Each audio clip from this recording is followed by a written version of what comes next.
Hello, business building warrior. Welcome to Silent Sales Machine Radio. We have an all new episode for you today that is a great conversation that I'll be bowing out of here in just a moment. But it's between three of the great leaders who have emerged in our community to help so many, literally at this point, thousands of listeners to this show have been helped by these three people. And I'll introduce them to you in just a moment. It's names you should be familiar with if you've been around our community for just a while. But if you're brand new around here, let me set things up for you just a little bit today. First, let's start at the beginning. This podcast is dedicated to helping you use the internet creatively to launch and grow the business of your dreams. Once you've got a system up and running, we want you to have multiple income streams, multiple opportunities. It's my personal philosophy that the greatest time in human history to be alive, if you want to launch multiple income streams and live a flexible lifestyle, is right now. We are living in it. The opportunities are abundant and they're everywhere. I actually wrote a book about my 22 years of making a living online as the only income from our family, having taught many other people how to do exactly that. I've got a book that's about all those lessons, and I want to give it to you completely free. You can go to silentjim.com/free11. That book is now in its 13th version. It's been updated multiple times. Actually, no, sorry, 11th version. We've had 13 conferences at this point that we've worked on. That's for the confusion. But free 11, as in 11, silentjim.com/free11. Version 11 is the 11th update. That book has sold in the past 1 million copies. It has hundreds, I think a couple thousand five-star reviews on Amazon as a real book. But the latest version isn't on Amazon. It's not available anywhere else except that website. Silent Sales Machine is the name of the book, and it teaches you how to find the e-commerce business opportunities that make the most sense for you based on your experience, where you're at in your journey, how much funding you have. I definitely do my best to keep you away from a lot of the scams and this the things that we've seen that didn't work over the years. As you can imagine, a lot of lessons learned over 22 years, a great team surrounding me, helping thousands of people build real businesses using all kinds of creative strategies. We've got one business model, though, that we'd like to funnel everyone towards if they don't already have great momentum, making money, significant money somewhere else. And that opportunity is the one we're going to talk about today. And I talk about it a lot in the book as well. But it's the Amazon Replens model. There are numerous ways to make money on Amazon, but the vast majority of them will be a disaster if you're new to Amazon because they're more complex. They require a little bit more e-commerce maturity, a little more experience, a few more connections. But there's one model we've identified that has the lowest risk, lowest barrier to entry, lowest cost associated with it, and the fastest time to ramp up into proof of concept and very real results, your highest odds of success. And that model is called the Amazon Replen system. And that's what we're going to talk about with three guest experts from our community today. All three of them have something in common. They, along with hundreds of other people you've heard on our podcast over the past few weeks, months, and years, hundreds of them have gone full time as the income, primary income for their family using this system. It's time tested, it's proven, it's always getting better. And here's the good news, the opportunity is expanding. You may have seen the headlines. Amazon is growing, they're not shrinking. More people are shopping online. Amazon's investing more into warehouses, technology to deliver products faster, more products delivered faster. And you may not realize this, but Amazon doesn't stock most of the stuff that's in their warehouses. Other people do, people like you, people like me. Helping fill the underserved shelf space at Amazon is a huge and exploding opportunity. We've just in the past week alone, we've received multiple updates from students in our free Facebook group, which, by the way, there's a link at silentjimdotcom. You can go see for yourself. From people who are hitting new sales records, they're jumping in, they're getting proof of concept, having their first $500 week or having their first $10,000 month, first $30,000 month. We've got people reporting their multiple seven-figure businesses in our group. Am I saying anyone can do this? No, of course not. Blood, sweat, tears, risk, work, sacrifice is required for anything in life worth having. You should know that by now. If you don't, I'm sorry to report the bad news. That's just the way the world is. But if you're ready to do the work, we've got a system that works. And we want to start you with Amazon Replens unless you have a really, really good reason to do something else, because the opportunity is just so robust and it requires so little compared to most other opportunities that you might be considering. So, with that setting the table of what we're about to talk about today, let me introduce to you the three people you're going to meet in just a moment. We've got Robin Joy and Brian Olson, as well as Jimmy Smith. Now, Jimmy is the guy who first systemized for us several years ago, the first in the industry. This is where the whole concept came from of replens. It started here, and Jimmy's the guy that systemized it. Well, we've recently completely updated the training based on having taught thousands of students. There's some things that were getting a little out of date. There's some new things we've learned along the way, of course. So our all new replens training is included inside our Amazon seller training library. The only way to get the Amazon training that we offer around here is to get into the proven Amazon course. Once you're in there, once you're in that library, you've got all the access to all the content there, even the most advanced strategies. A lot of our live events, all of our live events actually are posted in there as well. Our virtual training conferences, the webinars, our monthly webinars for training our students, and the newbie friendly content is included in there as well. And that's what we're going to talk about today a little bit with Jimmy, because he just got done revamping it and updating it. So enjoy that part of the conversation. Brian and Robin Joy are two great coaching team leaders on our team. We have 60 coaches here. All of them have built beautiful businesses, and all of them also report to a handful of coaching team leaders who have gone above and beyond improving their value to our community by providing content, creating a great story out of their own business, and demonstrating that they can lead our great coaches. So that's Brian and Robin Joy Olson. You've heard them on other podcast episodes as well. They do Coach's Corner once a week or so around here. And that's what you're going to hear, an interview conversation between three of the great leaders in our community who have built beautiful businesses using the stuff we teach around here. And they've also created a lot of content for us as well that have gone into the Proven Amazon course. By the way, there's a link at silentjimdotcom to the Proven Amazon course, to our free Facebook group, to a lot of the things that we're talking about right now.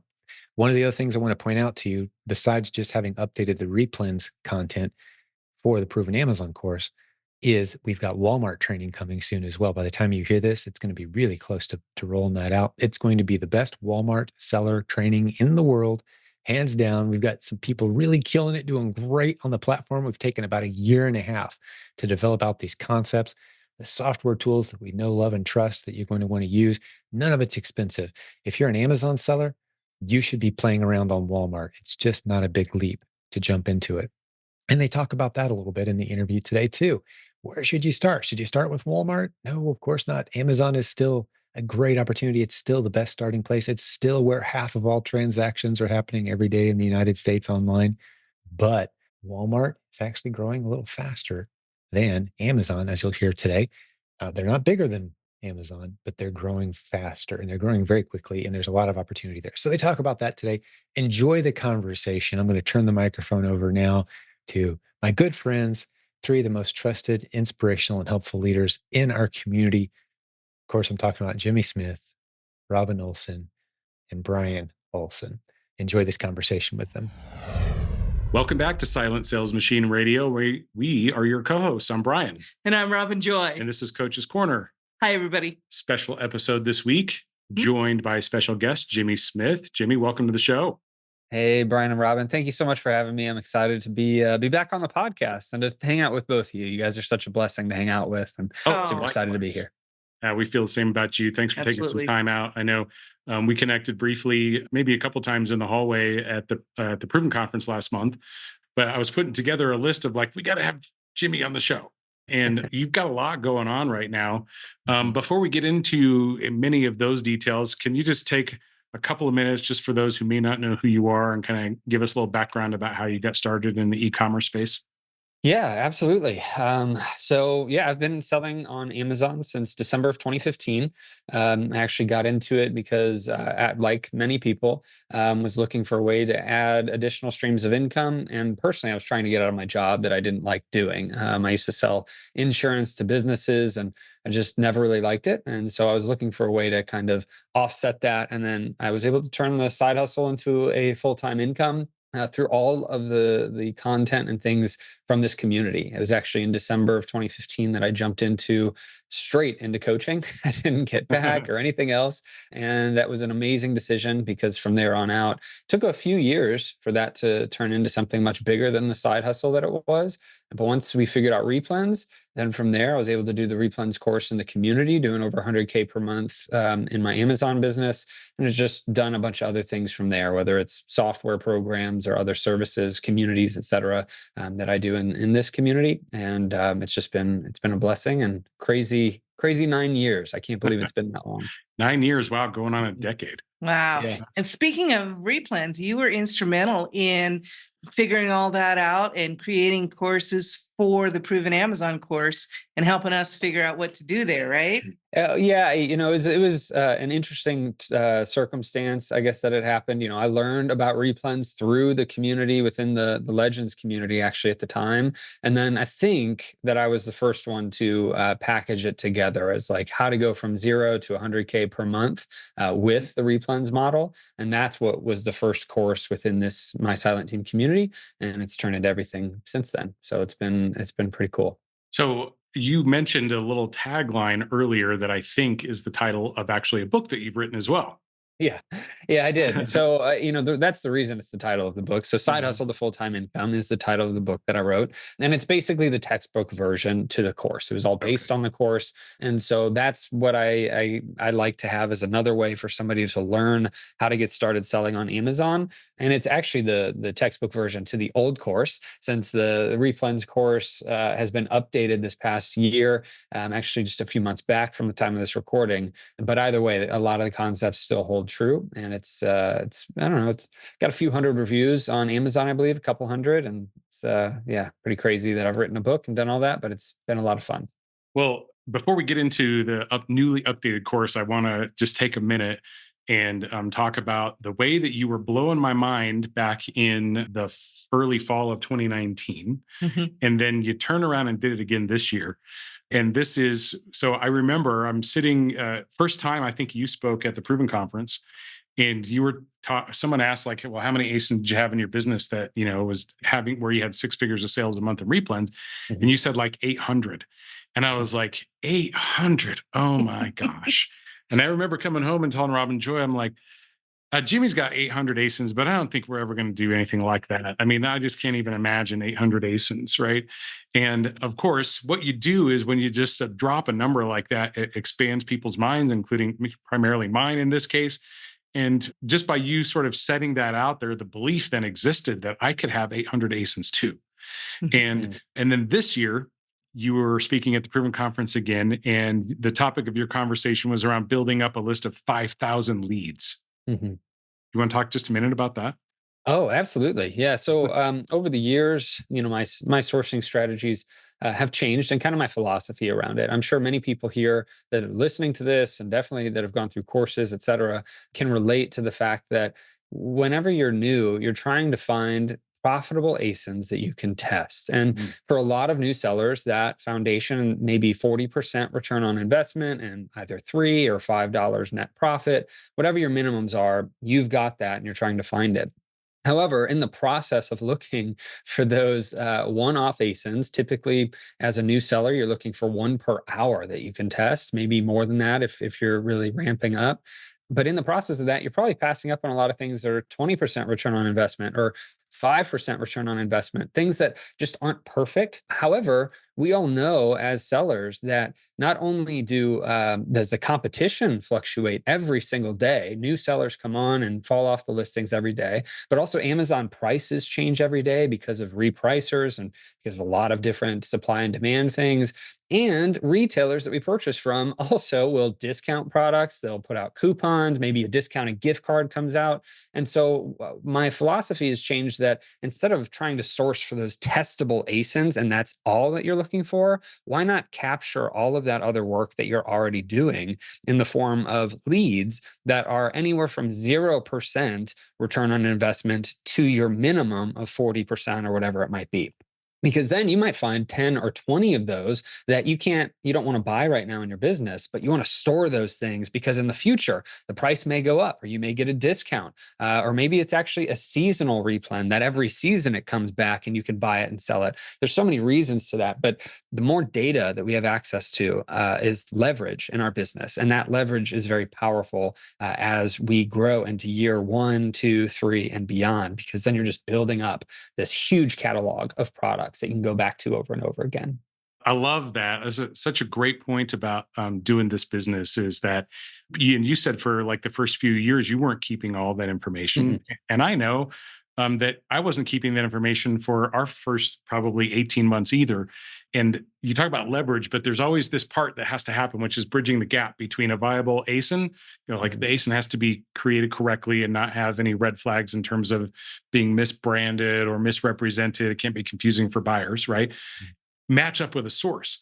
And that is like that last mile of work that you have to do. And as long as you're already there while you're looking for other potentially profitable ASINs and you come across one that's a match, why not catalog it, right? Add it to your catalog.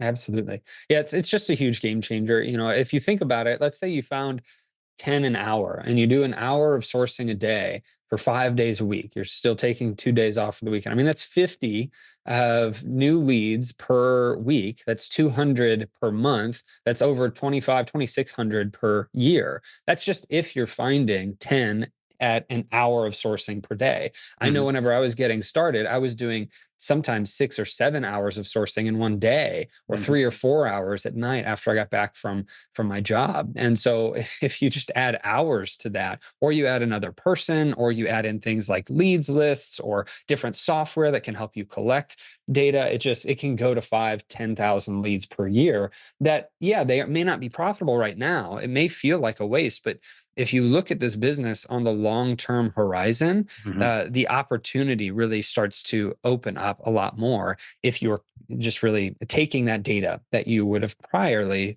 been passing up on, if that's a word. I don't know if priorly is a word. Priorly. But I'm going with it. I like it. Why not? yeah, exactly. We make up words on this We do make up podcast. words. Frequency Exactly. much? Yes. Yeah.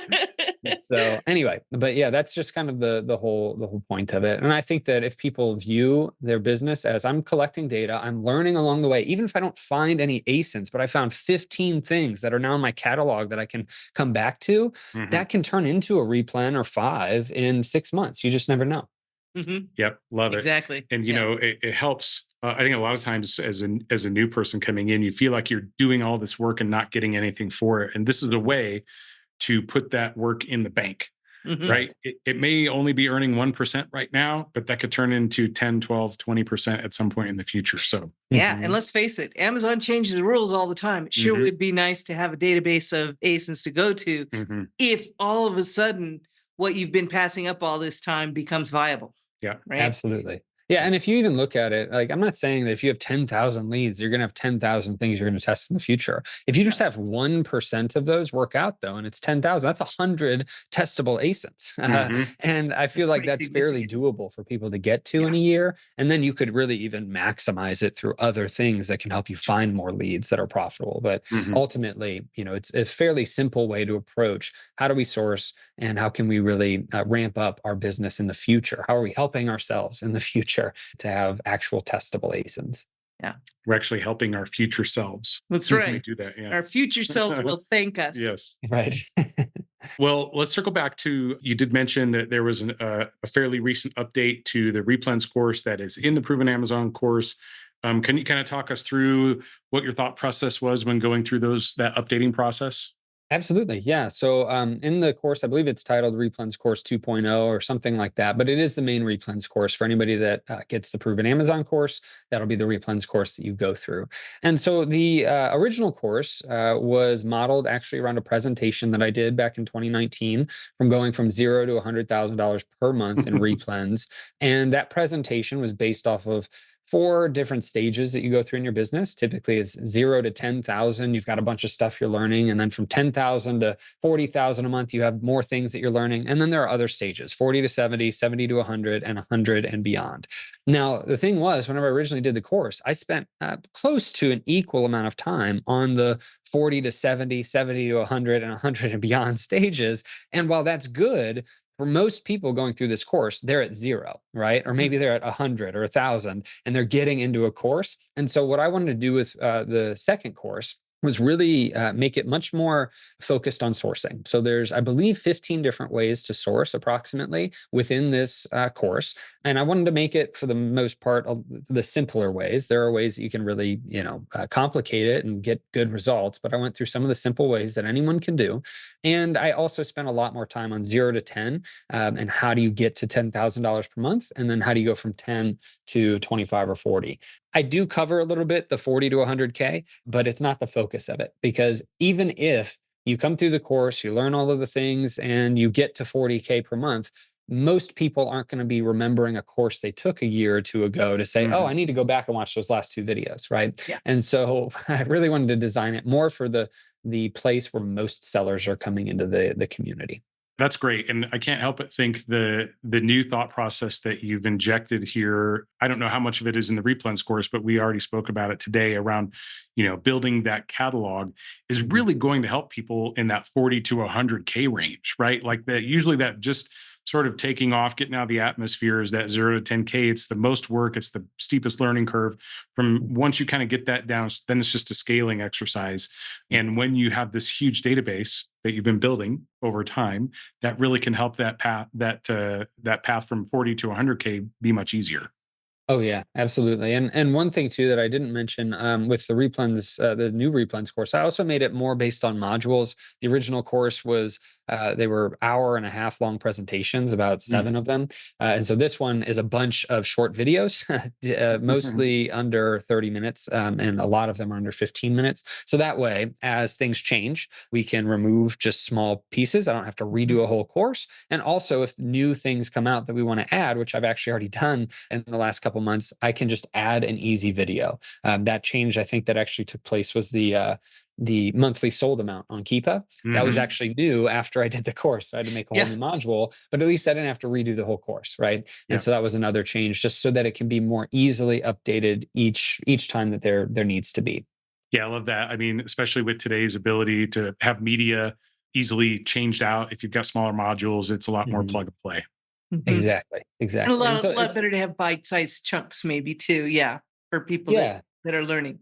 Right. And I've learned a lot about how people learn over the last 4 years since the original course came out. I guess it's been 5 years actually now, which is crazy. And it's just, I wanted to make it so that it would stand the test of time again, but in a way that was easy for people to consume, easy for people to apply, and easy for us to change so that it's always up to date.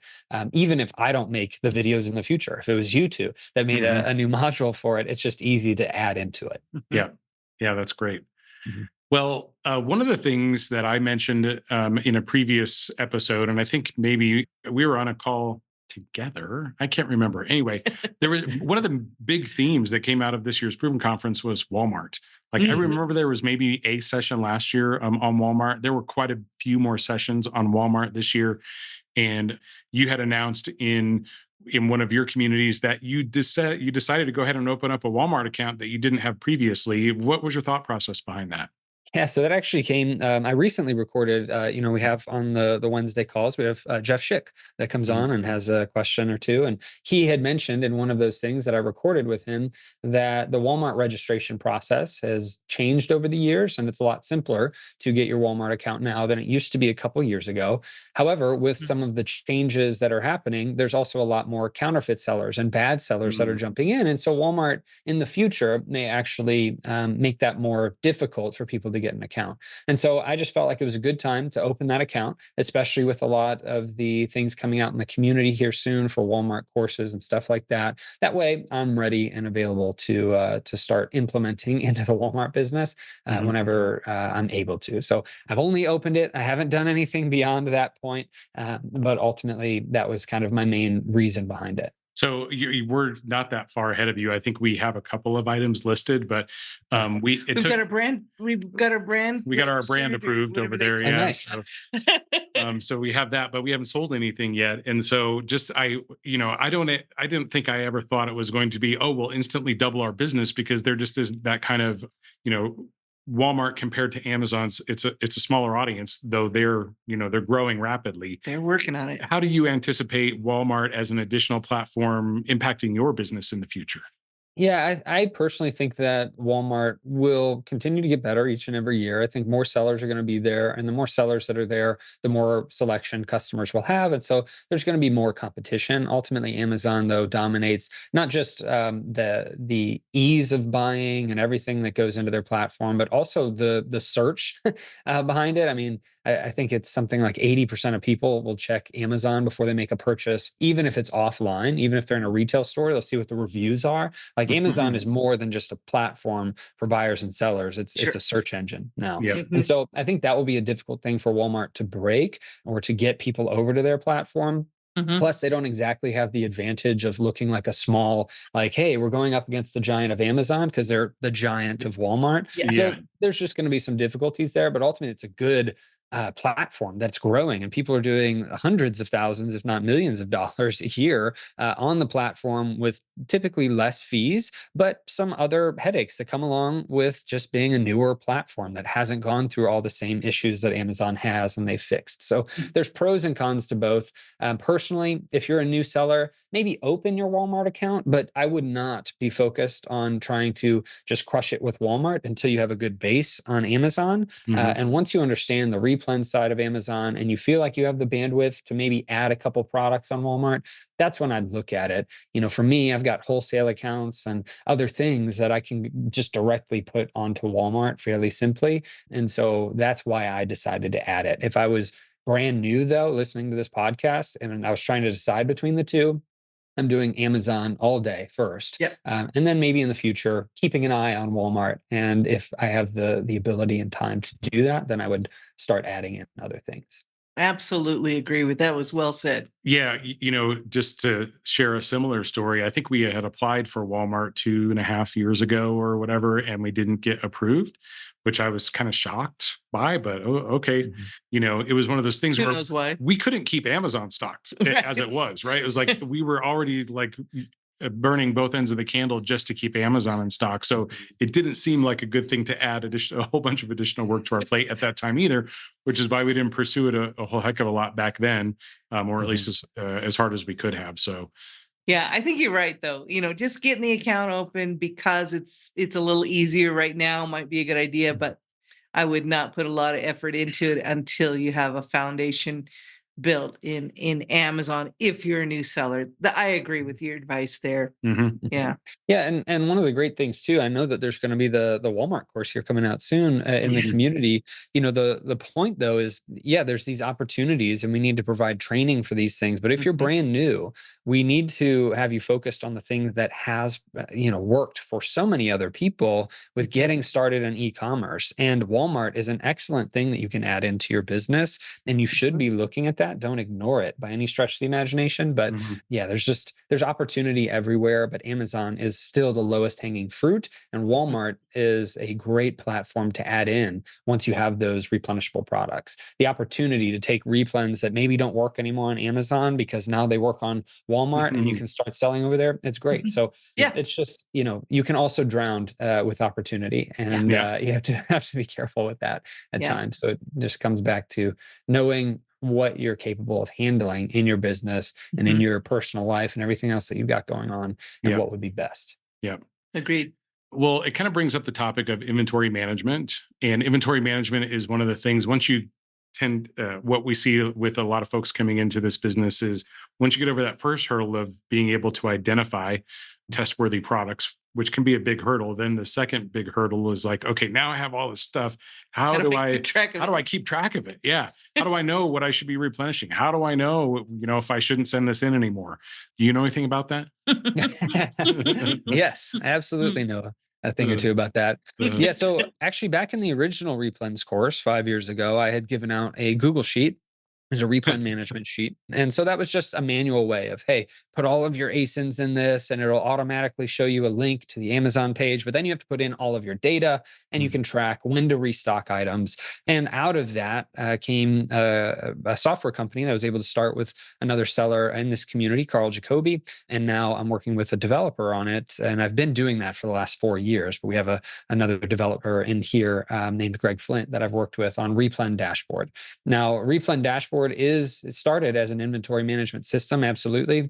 It pulls in all the data from Amazon, tells you how many you should repurchase. It shows you all the profitability analytics. You can track all of your OA tracking links. You can do a lot of things in there. But one of the big things actually kind of goes back to the Proven Conference presentation we talked about earlier with leads. You can track leads. And so you can put up to 10,000 leads into the system and still be in the $7 per month plan, which is there for newer sellers. Now, you can also go up to 100,000 leads in the system if you want to, if you're a huge seller, and it will track things like buy box and profits and all of that for you. So you aren't having to manually update that information. To me, Replen Dashboard is here as a way to help people manage their inventory properly and help them to grow and scale their inventory along the way.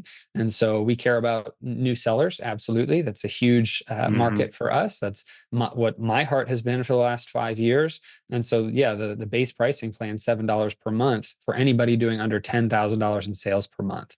And so, yeah, that's how I recommend people manage their inventory at this point, and all the other things that Replen Dashboard can do, which that would be a whole separate podcast episode.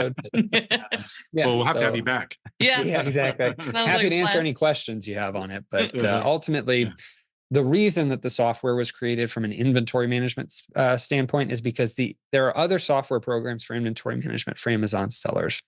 Typically, though, they're designed for private label or wholesale. They have their own algorithms, and they don't really take into consideration the fact that prices fluctuate and sellers fluctuate and all of these things. So Replen Dashboard was designed in a way that you have a lot of data at your fingertips that you can then manipulate to see what would be the best things if you should restock something. Just because maybe you could sell another 40. Well, what if there's now 20 more sellers on a listing? You may not want to restock that. And so Replen Dashboard gives you some information to be able to make those best decisions, as well as a sourcing app that you can work with your own local shoppers if you do retail arbitrage, and it'll track your OA links if you're doing online arbitrage. Yeah, that's great. So just being able to sort of make a shopping list from your list in relatively short order is one of the things that I find appealing about it. I know that I've got a number of folks that I work with who also use it for just that reason.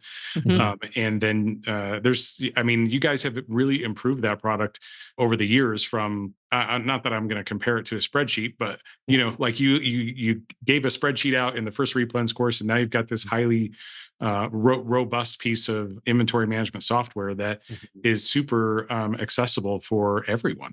Yeah, absolutely. And I still give out that Replen management sheet, even in the Replens course 2.0. So that way, if somebody doesn't have $7 a month to spend on Replen Dashboard, they can use that sheet for free. And so that's all part of it. But yeah, it did definitely start out as a glorified spreadsheet, because it started as one and then turned into just a piece of software that did some things. But now it's got the sourcing app. It's got the ability to build bundles and multi-packs and do shipping templates and export, buy lists that then you can import into shipping software and a whole bunch of stuff, as well as the lead tracker and everything else. Yeah, that's great. Well, earlier you mentioned that you had announced something in the community. And I know that you've been a longtime member of the My Silent Team community, but you also are a prominent member in another community. You want to chat about that? Oh, yeah. So the Business Building Legends community is the one that I believe that you're referencing here. It is, so actually, the Replens concepts started in Legends. It was started in Legends before I did the first course on it in the much larger MST community. But I just happened to be the one to do the course on it for the community because I hit the 100K per month probably and had a path for other people to do it. But ultimately, Legends has been around since 2018.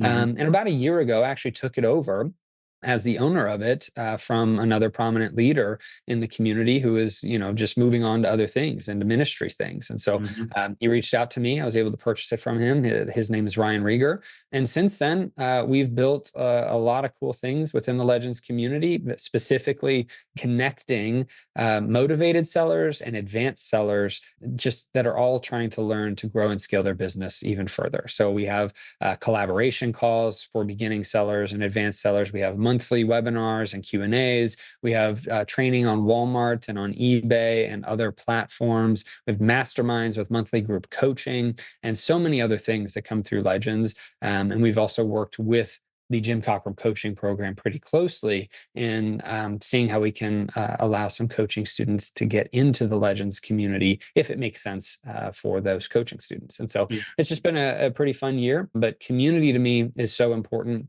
If you were to look at, any of the success stories in, on this podcast or in my silent team, they almost always have the commonality of they were connected to another seller or multiple other sellers. If I look at my business, every single big thing in my business has come as a result of meeting and networking and working with other people. And it's always so interesting as I'm actually a pretty introverted person. And I started this because I'm like, cool, I can just work from home and never see anybody. But then you start to realize as you grow in this business that working with other people is truly what it's about. Serving other people and being in a community will help you grow as well as help other people grow. And it just multiplies the results, I feel. And so we've seen that in the Legends community. You see it in my silent team. That's what makes it the best community to be a part of because it's free and there's tens of thousands of people in there that actually care about you. Have been involved in other communities that are just no good. And so how can we bring together the people that are motivated, the people that are trying to grow and scale their businesses in multiple ways and even grow into other streams of income? And for me, I like to do that through the Legends community and with everyone that's in there. So hopefully that's a good answer for what you're asking.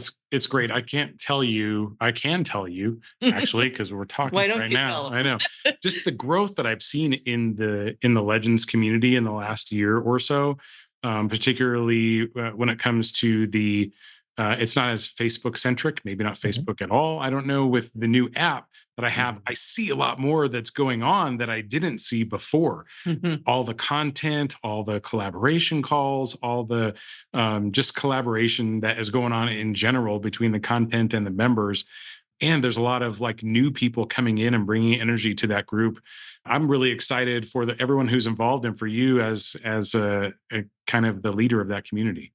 Thank you so much. Yeah, it's been a labor of love, that's for sure. Yeah. The move from Facebook to our platform, we had it made. It's called Ecom on Demand. You can only access it if you're a member. So, but in that, I wanted to do it for a few reasons. One, Facebook can easily shut down accounts, member accounts as well as mine. People can get hacked and lose it, and I never wanted to risk just that membership being gone for people. But two, a lot of people get on Facebook to check in on some business things and they end up getting distracted for 30 minutes and forgetting why they were there. And so I wouldn't know wanted to anything make about I sure. don't know anything about that. And while Facebook is great to reach so many other people, Yeah. and it's still a great community builder, I wanted Yeah. to make sure that people that were paying for being in this community of Legends, that they could jump in for 2 to 5 minutes, find the thing they needed, and then they could go back to their business, right? They didn't get distracted by difficult things that can happen sometimes on Facebook. So there's a lot of reasons that we made this switch. It's been a huge benefit. Everything, you get a bunch of access in Legends to Walmart Warriors and Treasure Hunting Profits, which is eBay, and other communities like smaller ones that we have. And we can now have it in one place versus in 15 different places, which is what we had before. So it's just been a huge benefit. Ultimately, we want a place where not just the coaching students, but people that are looking and motivated to grow and scale their business to come together.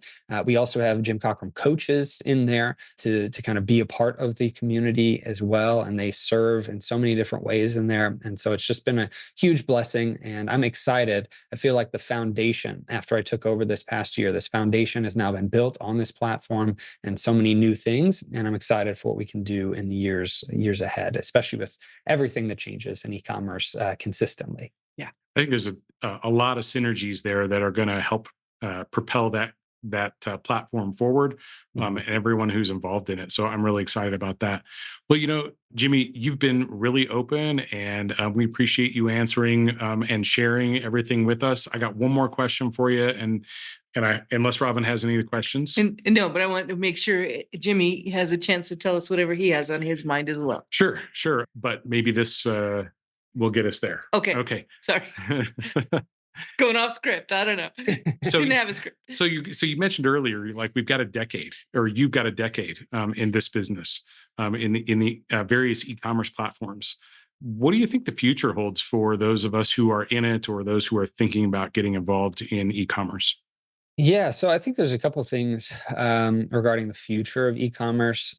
Like, if you really want to get into speculation, which I'm never very good at, my speculation is going to be more on how are things sold. I mean, we're seeing it, whether it's TikTok Shop kind of taking off. We're seeing Amazon add in more video elements. We see a lot of social selling. I think that in the future will become an important aspect of what private label brands do.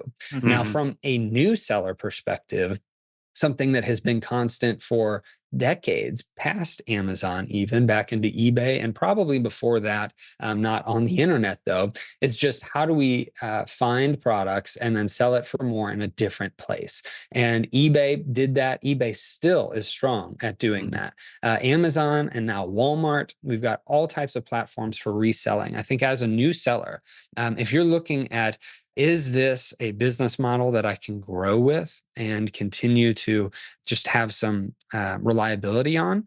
I think that actually holds up over decades, that we can find products for cheap in one marketplace, sell them on a different marketplace for more, because we're providing that additional service where people can now access it there.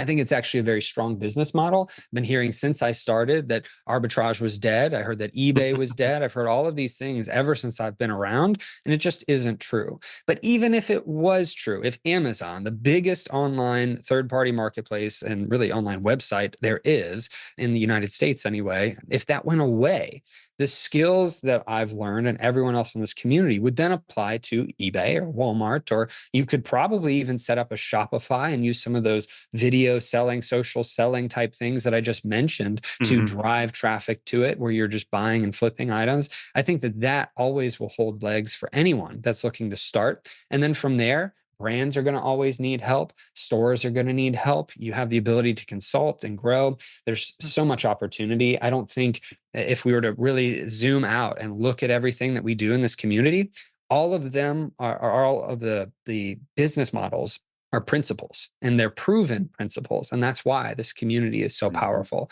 because they are proven and they stand the test of time, even if the marketplace changes, even if your supplier goes away, even if restrictions happen on your account. All of the principles still apply to whatever business that may happen in the future. So hopefully that helps encourage some people. I know I could probably get into more granular tips of, hey, what are you doing in the future? It always comes down to buying stuff low, selling it for more in a marketplace, whether you're doing private label, wholesale, or arbitrage. But ultimately, that's kind of how I view the future of reselling. It's going to be more of the same with just some tweaks and changes along the way. Oh, that's great. Well said. You bring up a great point about the proven principles, because the concepts, the principles, the courses, everything that's in the proven Amazon course, it is proven. It gets proven because it's based on a source of truth, or a business principle, or whatever. And it's not just one guy saying so. It goes through testing and making sure that it works for more than one person. It's all legit stuff. So right. And that's the beautiful part too. I mean, of this podcast, the podcast is based around success stories, right? Yes. People that come through these concepts and apply them and get success out of them. That doesn't mean everyone's going to have success. And I don't think any of us ever say that at all, right? But we do see the principles continually work. As soon as success stories die, this podcast and the community would be dead. And so we're always looking for proven things that work. And this has just stood up. Replens has stood up for 5 years, right? And hopefully 5-10 more years in the future. But even if it did change or transform, the concept of Replens the new Walmart course that's coming out is going to be based about how do we do replens on Walmart, right? How do we do replenishable products on these other platforms? I think that that's just going to continue to grow with any new platform that comes out, and just some of the little things that can supercharge your business that may change, right? There may be some videos that you have to do. Maybe you have to get a little bit more expertise into a platform than you would have 5 years ago. Ultimately, it's just a really good place to be. And this is about success stories, about proven strategies that work and will continue to work. I like it. And just to be clear, we do want everyone to be successul. And Absolutely. I think everyone who comes in could and really puts their mind to it can be successful. We see it over and over again, right? So anyway, yeah, that's great. I appreciate you sort of prognosticating about what the future might hold and what the opportunities are out there. Yeah. So do you have anything else on your mind that you'd like to leave us with, Jimmy? What are we missing here? I think for me, I've probably, whenever I've done podcasts in the past, I've probably said the same thing. So I apologize if I'm repeating myself. It's all right. But for any new seller, yeah, I've been selling on Amazon, obviously, for 9 years. It'll be 10 next year. And I've kind of run other businesses for over 10 years at this point that I've done other things. And what I've noticed is the times that I've been the most successful are whenever I actually have a long-term view of whatever it is that I'm doing. So if you're a new seller or you're just for the first time hearing this podcast, it'd be great if you had overnight success and it takes 2 weeks, but typically it's going to take much, much longer than that. And so if you can set your horizons and your sights on what do I want to have accomplished 6 months from now or a year from now, and that's what you're looking at, you're going to be seeing a lot more success if you can have that long-term viewpoint.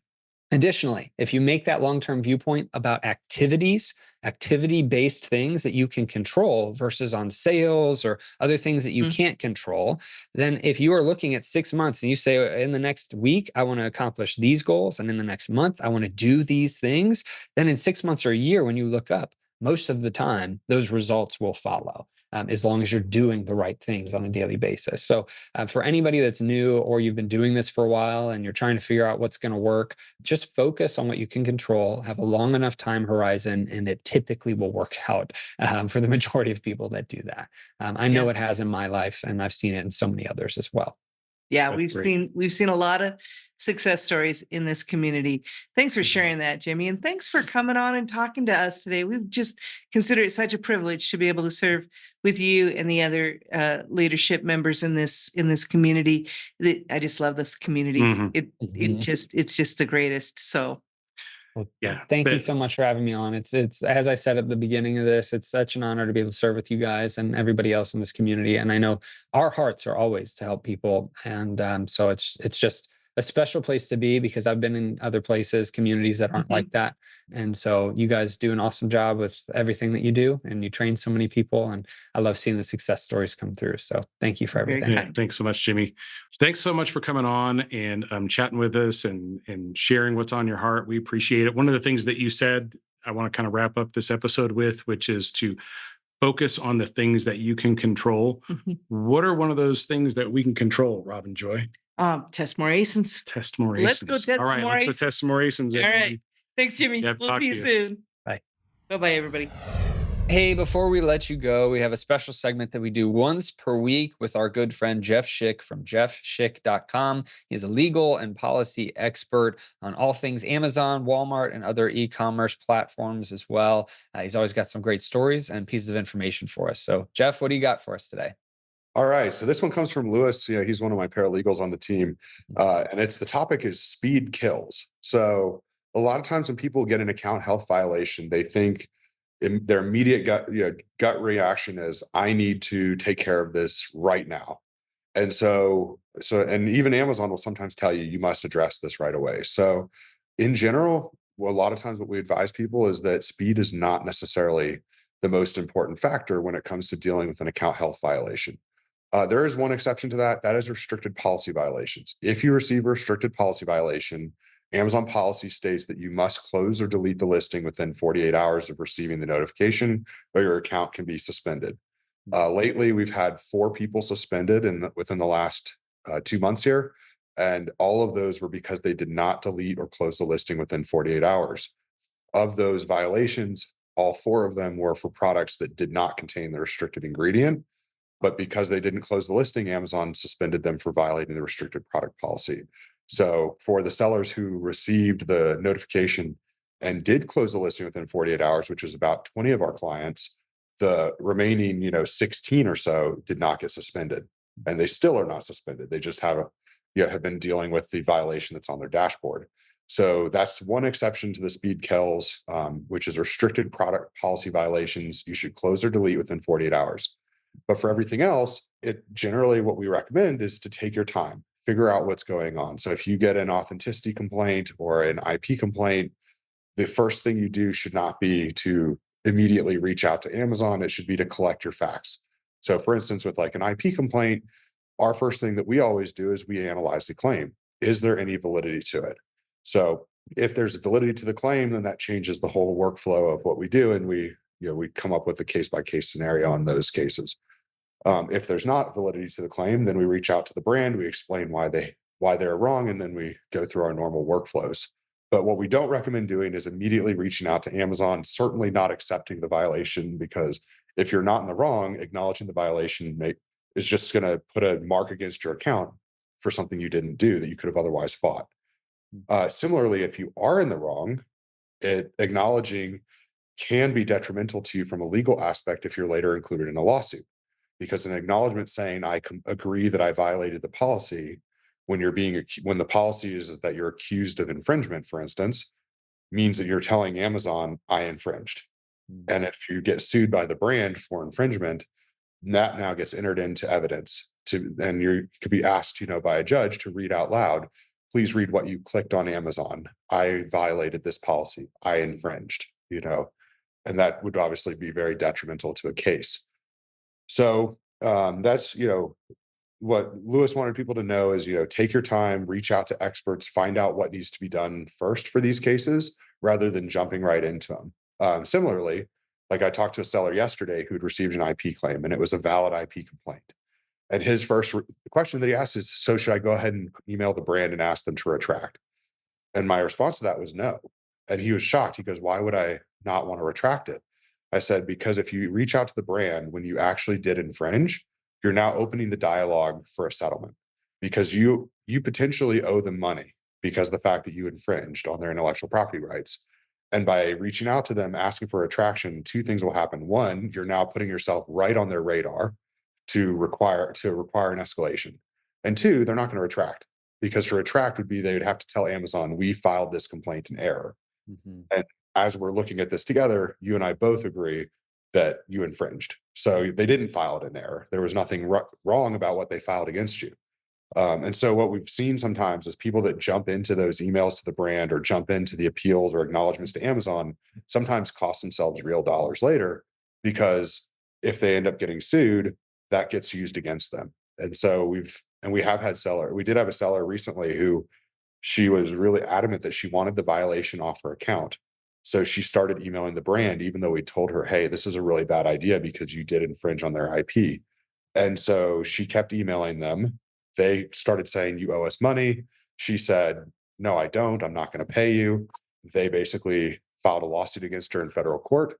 She then was forced to show up. She did settle the case for about $20,000 with them because she had infringed, and they did not take the violation off the account because it wasn't in error. Mm-hmm. So what she thought was that she would get these, I think they docked her 25 points. What ended up happening is that she still lost the 25 points and $20,000. And so, yeah, it just goes to show, speed can kill, and you got to know what you're doing. It's better to be slow and do it right than rush into something and do it wrong. Right. I think it may be difficult for a lot of sellers, new sellers, and even experienced ones to keep calm whenever an issue comes through on the account health. Right. But it is important to kind of take a step back and realize that, as you said, it's better to do it right, but do it a little slowly versus trying to go fast and do it wrong and cost yourself a lot of mistakes. So exactly. It's always a huge peace of mind for me knowing that I work with you, on my account health as well, that I've got you if I need help with anything, because that allows me to sleep a lot better at night. So if anybody is, worried about rushing into things or doing things the wrong way, definitely recommend checking out Jeff at jeffschick.com. The link will be in the show notes. And we'll talk to you next week, Jeff. Thanks for being here. Thank you. Appreciate it.